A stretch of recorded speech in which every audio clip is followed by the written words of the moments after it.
কৃষ্ণ। আশা করি সবাই সুস্থ আছেন, ভালো আছেন। তো আজকে ছিল নন্দ উৎসব, সেই সঙ্গে ছিল প্রভুপাদের আবির্ভাব তিথি, তাই 12টা অবধি আজকে উপবাস ছিল। তো যারা যারা প্রসাদ পাবে তাদেরকে আগের দিনে 56 ভোগ প্রসাদে বিতরণ করা হচ্ছিল। এবং এখানে তারপর আমরা রেডি হয়ে গিয়েছি প্রভুপাদের অভিষেকের জন্য। তো সব কিছু আয়োজন করে আমরা প্রভুপাদের অভিষেক শুরু করে দিয়েছিলাম। তো এই যে ধীরে ধীরে সবাই মিলে অভিষেক কমপ্লিট করে নিচ্ছিলাম।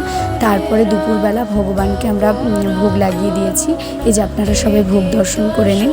তো ভগবানকে ভোগ লাগানোর পর সবাইকে প্রসাদ পাওয়ার জন্য বসিয়ে দেওয়া হয় এবং সবাই এই যে প্রসাদ পেতে বসে পড়েছে দেখুন। আর এখানে ফাল্গুনি ছিল প্রসাদ পরিবেশনের দায়িত্বে ছিল। তো ও প্রসাদগুলো সবাইকে বিতরণ করে দিচ্ছিল।